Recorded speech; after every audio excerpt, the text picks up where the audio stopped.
Good afternoon, everybody. Welcome to Market Mavericks. We're back on Thursday. It is 3 p.m. Eastern time, and we're here to talk markets. So, Scott and Mike, what do we have going on here? Talk to me about Nvidia. Talk to me about Bitcoin. Where are we going? Go ahead, Mike. No, you start. If it's No one wants individual to touch stocks in that one, Nvidia, huh? you first, Scott. Well, we were mentioning right before the show, I kind of giggled that I thought Nvidia earnings were good yesterday. They smashed. It was incredible. They had beat all expectations. They had, even with the high expectations. And then today I'm reading the articles. It says market now losing gains based on Nvidia's disappointment. So I don't know what in 18 hours or 20 hours what changed from Nvidia smashing earnings to us being disappointed that Nvidia beat their earnings, but it makes it almost impossible to read, listen, or talk about it, because if they beat expectations, and we know the expectations have been exceptionally high and a higher bar each time, you would think that would be good news. I think a lot of people are selling into it, but of course we had Nvidia down immediately after hours significantly, but everything else was up. Now everything's down. So yeah. Do you think that sometimes that it doesn't even matter what the news is, like the move is already predestined kind of thing? Yeah. I'd like to tilt over that a little. That's the most powerful force in all markets, and it certainly happens much more frequently in commodities. It's called the high price cure. Usually comes from farmers, and I just playing with Nvidia a little bit compared to Cisco. I don't trade stocks anymore. I don't trade hardly anything, which keeps my view open. And that is, it got up about 3 times its 100-week moving average. That was basically about the peak for Cisco in 1999. I remember, some of us remember trading those, and the market didn't, the stock didn't actually peak right then, but it's just a classic example of over leveraged momentum. And now it's just more bots and algos. And at some point you just get to the point, it's just too high. And that's what's happening. And that's what happened in 1929, what happened in 1987, what happened in 1999, what happened in 1973. That's just how it happens. The thing is that's different, I think, this time is it's so U.S. centric. It's so expensive, the U.S. stock market, that just a little normal reversion, I think, will have severe deflationary dominoes. I just say if you get back to 100-week moving average in S&P 500. It's what we do all the time. If we were there in October, that's pretty serious stuff. That it's just normal, and that's just how far we are. Do you think that there's a situation where the U.S. has sucked up a lot of money globally over the since let's say 2009, because of the Fed being kind of top dog out there? Interest rates generally, compared to the rest of the world, have been somewhat on the higher side. So does that cause a lot of money to flow here that elevates equity prices? Absolutely. You see that in the dollar. So this is a lesson I learned from our chief equity strategist, Dina Martin Adams. The U.S. stock market, S&P 500 versus the MSCI ex-U.S. stock market index, goes back maybe 40 years. It's the most expensive ever. And that trend, at least for the last 14 or 15 years, has been completely correlated with the dollar. So it's major strength. I mean, obviously there's major benefits. It's great to have U.S. exceptionalism, but at some point it gets too expensive. I think the statistic I heard is we're basically about $60 trillion market cap, and that's about 60% of total stock market cap of the world. Yet we're only 20-25% in GDP. So at some point it just gets stretched a little too far and it comes in. And to me, that's what I'm seeing beginning to happen, certainly in commodities. Gold's the only one up. It's record high again today. Commodities are down 30% from the peak. And everything is just, commodities look like that high price cure is kicking in. Like we just mentioned pre-show a little bit, Gareth, you're pointing out the low prices in wheat and corn and stuff. Well, those are just, that's where the high price cure really starts. And those commodities have reached multi-decade lows. Natural gas has reached multi-decade lows. Looks like crude oil is going to go there. And the only thing really holding everything up, is that U.S. stock market. What, Scott, turning to kind of like the crypto markets, obviously we saw kind of late or early this week, there was a flush in Bitcoin, kind of came back below 60,000. Is there anything like, what's causing this type of action? Is it more stock market related and risk asset related, or is it just chop? I mean, what about the inflows? Are we still seeing inflows into these ETFs? I mean, what's the latest on that? There was actually, I think, a 9-day inflow streak into Bitcoin ETFs that ended a day or two ago, but it's really hard to read at this point how the inflows or outflows are affecting the market. I would actually say you have a more likely chance that people will buy or sell the ETF based on what the price of Bitcoin is doing, right? Not the opposite. But But this is tough, man. You look at a weekly chart. I can't get too upset about this after this, right? I mean, we went from 15 to 74. And frankly, risk assets have done fine. So if it was correlated to risk assets, we'd be talking about it like the Qs and like SPX or something that's just, a hair's breadth away from all-time highs. I know Mike will tell you that it's leading, which means SPX is coming down. But for now, it can either be leading or it can be correlated directly, but it can't be both. You know what I mean? But when we look, I think, at what Bitcoin's doing right now, it's the same as every single summer in this part of the cycle. And maybe it won't, maybe it will, but I don't think that Bitcoin at 59,000 is scary. I think it'll ramp up in the fall. Like I said, maybe it won't, or maybe it will. But this is basically, you kind of draw a line through this area. We've been somewhere touching 60,000 basically since March, or even back to February, right? 10,000 here below, 10,000 there above, but 60,000 is pretty good when, we were down here a year ago. So that I agree with. I want to show a few charts that are part of the reason I'm really concerned about Bitcoin, and also as a leading indicator. And Scott and Gareth I've been quite bullish Bitcoin in the past. I'm just bearish now and just pointing out facts. This is just a monthly chart. So if it's the month end right now, see that this is Bitcoin breaking down, and gold and S&P 500 still heading higher. Yes, maybe it's a back and fill and it's going to go back up, but that's the problem. If beta is so stretched and beta rolls over, Bitcoin's just leading the way. And I just want to show you a few other charts that really have me concerned about it. You look at Bitcoin versus the S&P 500. It's about 11 S&P 500 indexes for one Bitcoin. Now, we know the peak was much higher, about 2021. But what's significant is we can easily get back to 7 S&P 500s to one Bitcoin. That was the peak in 2017. That's a significant peak. That's where we launched futures. That's where I really got into the game, because futures are my background. But if you overlay this with the S&P 500 versus its 100-week moving average, this is never a spot you want to be overweight long risk assets. And the point is, Bitcoin's one of the riskiest assets out there. Same thing with gold, Bitcoin versus gold. 24 Bitcoins per one, 24 ounces of gold per one Bitcoin. I mean, it's showing lower highs. It can easily go back to 15. It means nothing in the big picture. That was the highest for 2017. Remember the ETF launches. And again, overlay that with the S&P 500 versus that's a 100-week moving average. Just show that ratio. It's about 25% above there. It's not a level. I mean, I just look at managed money. Most people don't go out of the way to get long. I mean, retail does. But I just want to show you a few things that's really happening I find significant. From a commodity standpoint, this is the 100-week moving average of industrial metals. It's rolling over. So it's showing a global tilt towards recession. Yet the 100-week moving average S&P 500 still heading higher. The significance is this is something you rarely see. This is one where I kick in my pattern recognition radar, and is when you see a market has virtually no volatility, that's when you get the volatility. At some point it breaks, and that's what I'm worried about happening. I think Bitcoin's a leading indicator. So I'll pause there, but I'll mention one thing. Every time the Fed started easing, you'd see these are 100-week moving averages. They roll over after they start easing. Industrial metals roll over. S&P 500 rolls over after it starts easing. Here we had a little blip, but to me, that's what the big picture is, and that's where we're probably going to go. Is at some point you need a trigger, and maybe that is now already with the stock market just up too much, way too high. It's 2 times market cap GDP. And I mentioned earlier, this Nvidia just reminds me of Cisco 25 years ago. So just going back to Bitcoin, so I agree that it's obviously a risk asset. But the question I guess I would have is it slowly, in your opinion, Mike, and I think, Scott, I know where you're going with this too, where you'd go, is that it seems to me that it's becoming less of a risk asset. So like if you looked at it in 2017 or 2021, Absolutely. It seems like volatility is slowly coming out. Now, it may still take 5 or 10 years for it, but it does seem like it's on a path to maybe be a digital gold versus just a risk asset. That, unfortunately, that process stopped when it peaked in 2017. It was about annual volatility in Bitcoin was about 8 to 10 times gold and S&P 500. Now it's about 3, but it's been stuck at 3 for a number of years. So I think it's going there.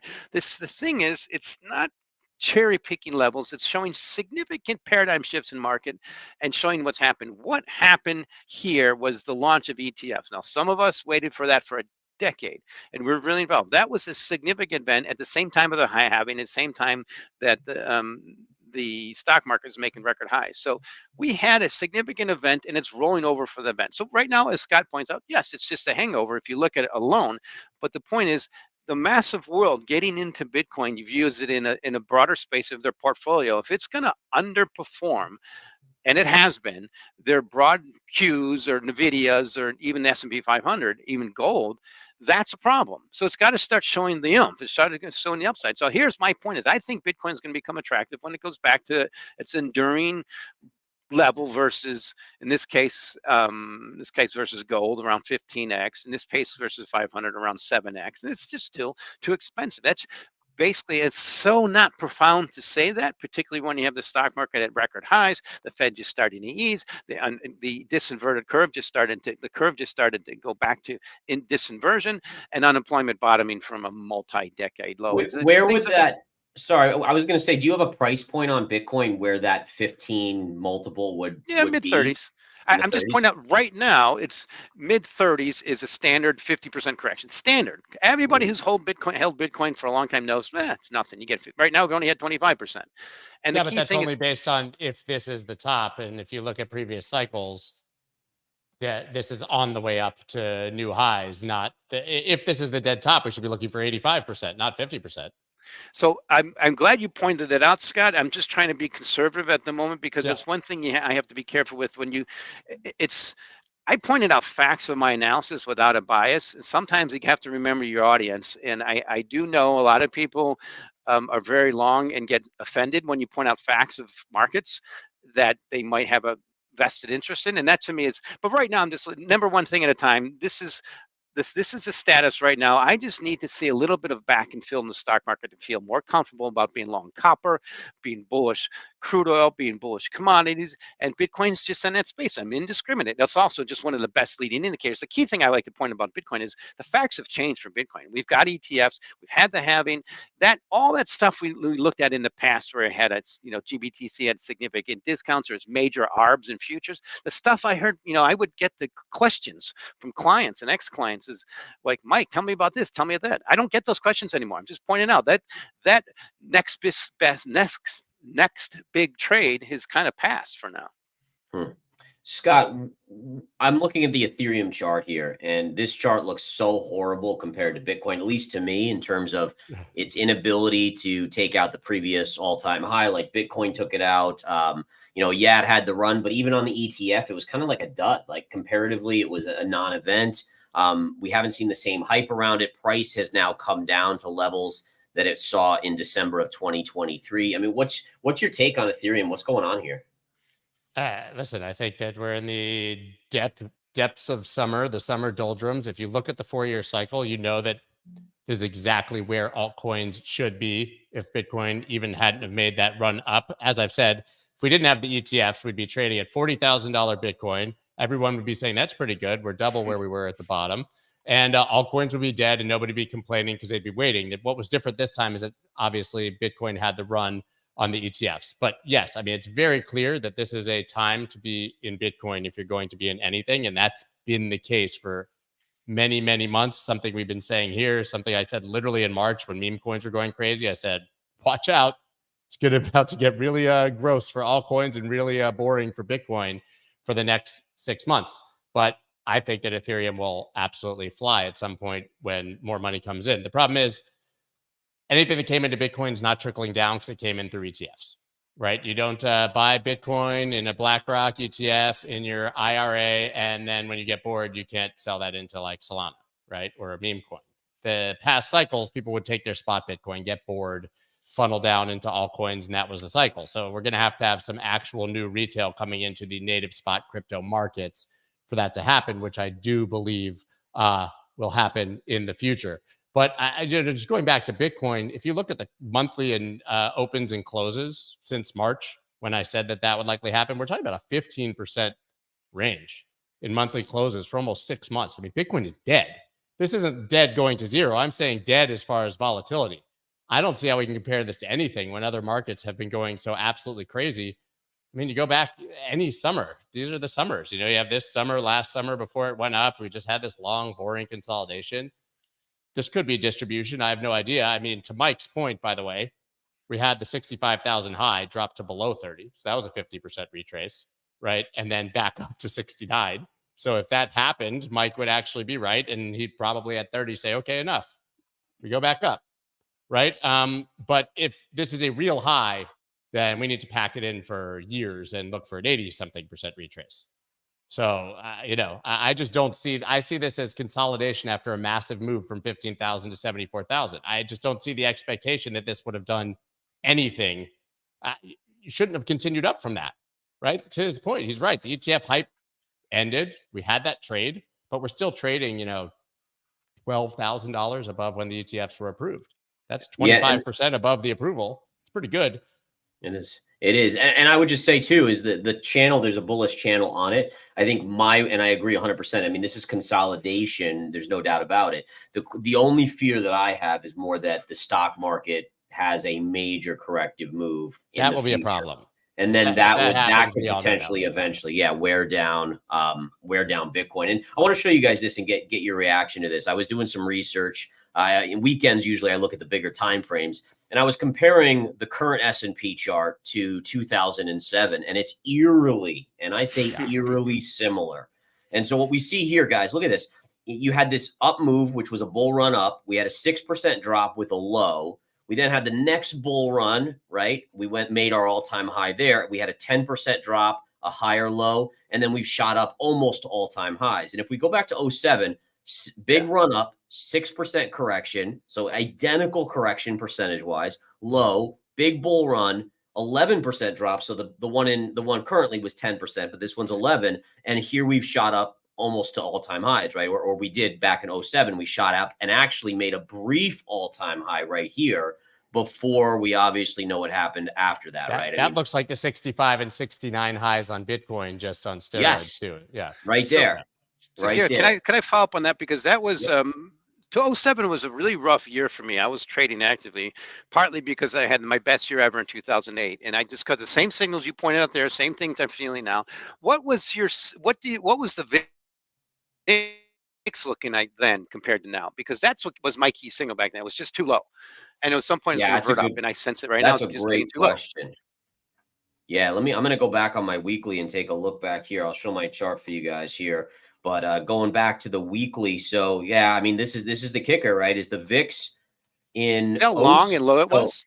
So back in 07, right, or 06 to early 07, it was down trading basically sub 11. And I think we were trading in the 11s just before this latest move. Yeah. And then you got the beginnings of the more volatile period, which you've talked about, Mike. You've said we're out of the volatility is going to slowly start to increase here. And then obviously we know in late 08, 09 is when we had that meteoric spike. Now, we did just have that crazy spike on the VIX to 65, which was pretty unusual. But you're right. I mean, the VIX was down there and everyone thought everything was fine back then and nothing would ever hurt the market. And that time was different, right? It was supposed to be different. Well, that's one thing that always happens. I'm enjoying reading Howard Marks' book lately. Right now, it's kind of just the stuff I've been writing about. It's quite good. But I want to show you one chart. To me, I want to focus a little bit on what I think is the NBT, the next big trade. And that is, I just show you the same thing. That's the VIX, but I subtract out the S&P, the effect of the Fed funds rate to just show you how this is a 50-week average. It's the lowest since 2007. It's just starting to bottom. But what's significant is I just like to point out, this is gold divided by S&P 500. You get a little up reversion in the VIX, and that's one lesson you always learn about volatility. It always mean reverse. It's just a question of when, what sparks it. That's the next big trade, I think, is gold going up versus S&P 500, which probably means S&P 500 going down and maybe gold not going down as much. But I just want to tilt a little something I think that's happening from a commodity guy and crude oil with something that's, crude oil to me is on a cliff's edge. It's just ready to drop. And that's going to be part of, I think, this whole next big trade that's going to filter over to what I think is going to be long bonds and gold. This is a crude oil chart. This is Brent. It's hovering on the support line, but a good reason for it to go lower is what's happening in China. Got to watch these Chinese CGBs. This is a Chinese 10-year. It's plunging. Now, see that correlation in the past? It was pretty close.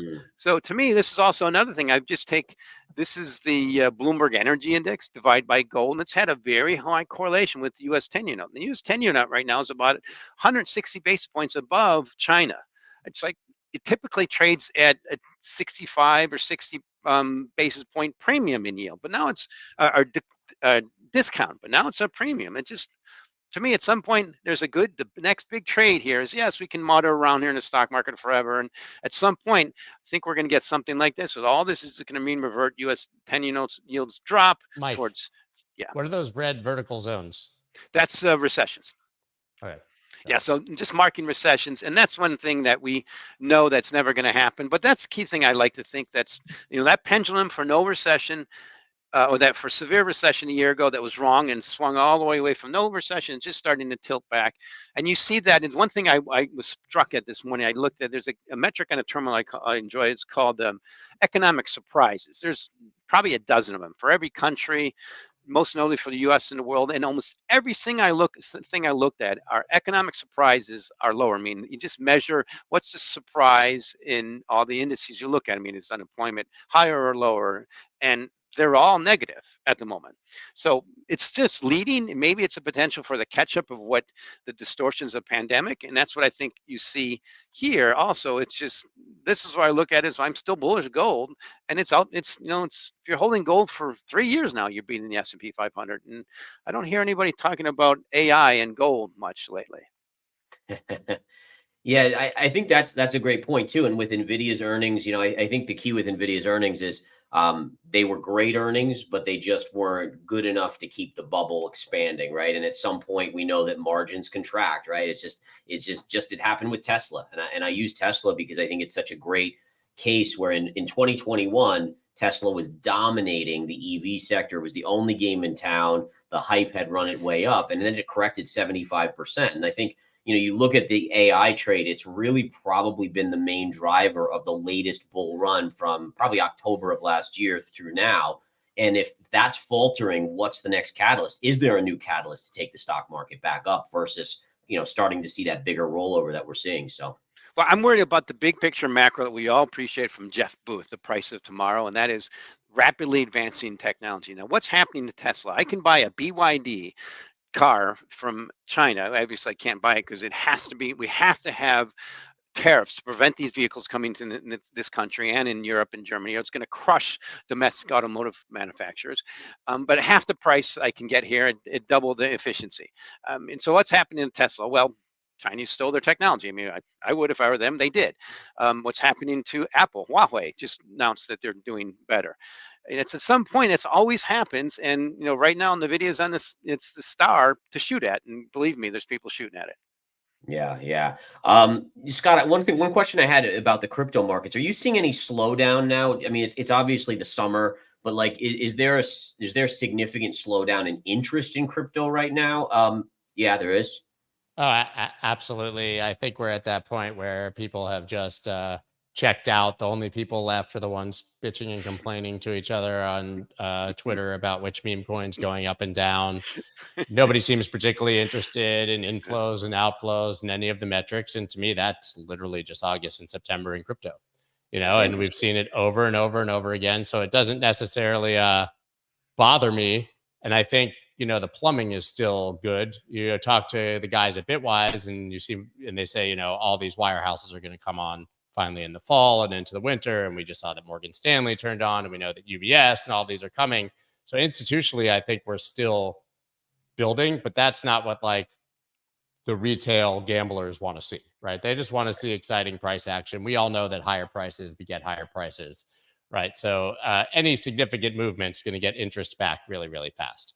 It doesn't take much for there to be a catalyst in crypto. Like if ETH goes up 20% or something, I bet all coins fly, So it's going to be interesting to see what happens. It's hard when you're in it not to say, holy crap, I'm scared. This is going to drop. Where is everybody? We're dead. But, if you had a plan, my base case has been, this is exactly what would be happening in August. I can't get too upset that it's happening in August. Right?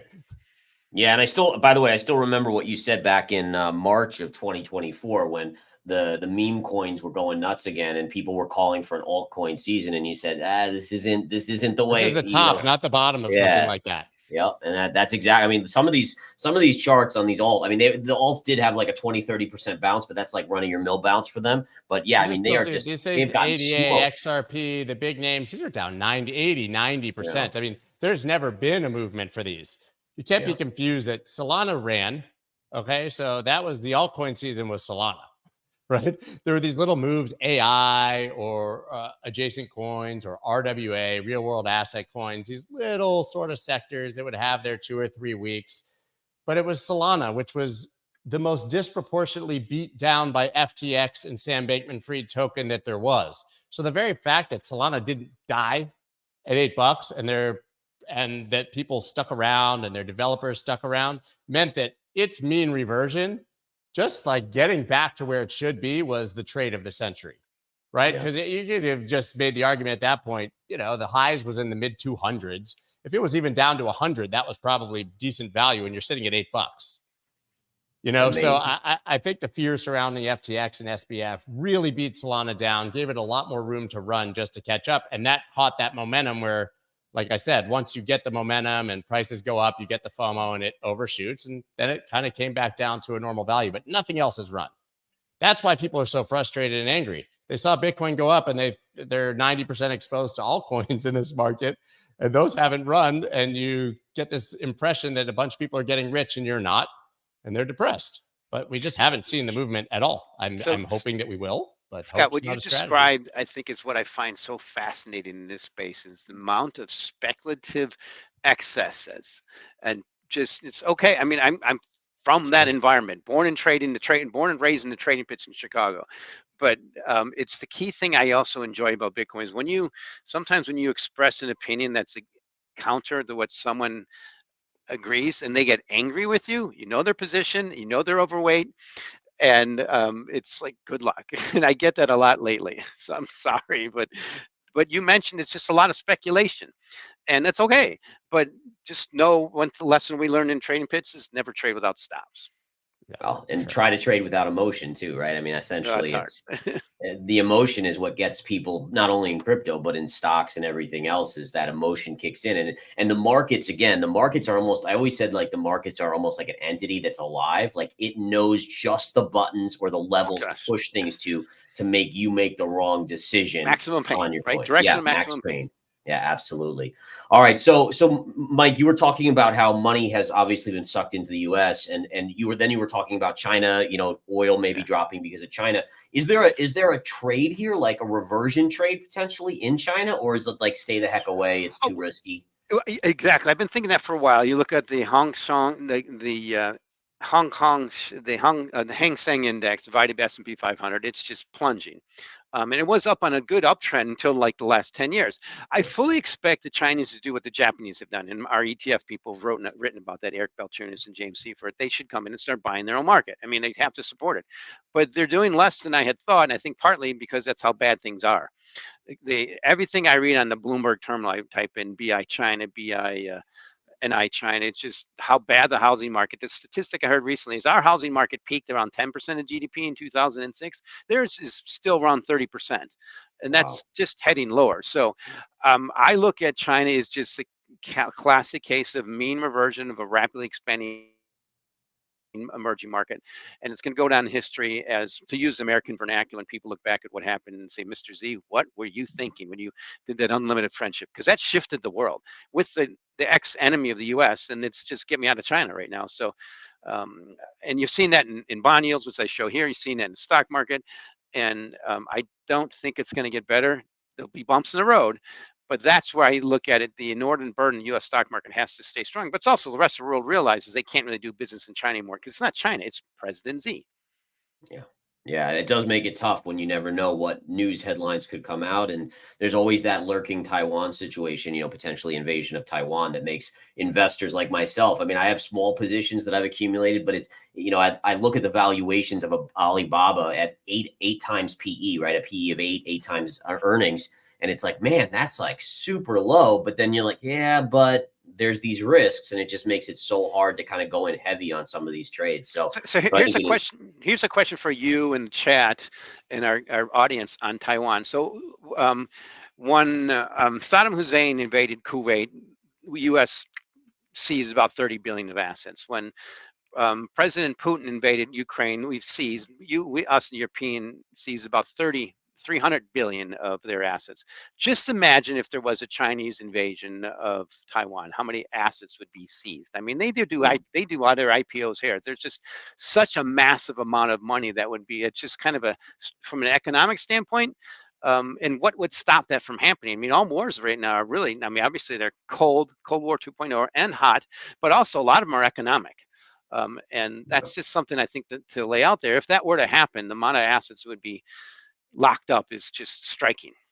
Yeah, the one thing I do wonder is like, I mean, first of all, with Iraq and Saddam Hussein, there was really no impact in terms of the U.S. economically, right? I mean, oil did spike, of course, but same thing with Russia. How much trade did we have with Russia? Was it a big impact versus does China have a much stronger leg to stand on in terms of us being like, yeah, we're not happy about you guys doing this, but we can't screw ourselves over, especially if the U.S. is heading potentially into a recession. So just things for people to think about. Cool. All right, guys. Well, it's 3:30. Let's call it a day. Thank you, guys. Great discussion. I love these discussions, guys. Amazing. I hope everyone enjoyed it out there. Follow these gentlemen below on their socials there on X. And if all is good, we'll do this next week again. All right, guys. Have a great one. Thanks again. Thanks, guys.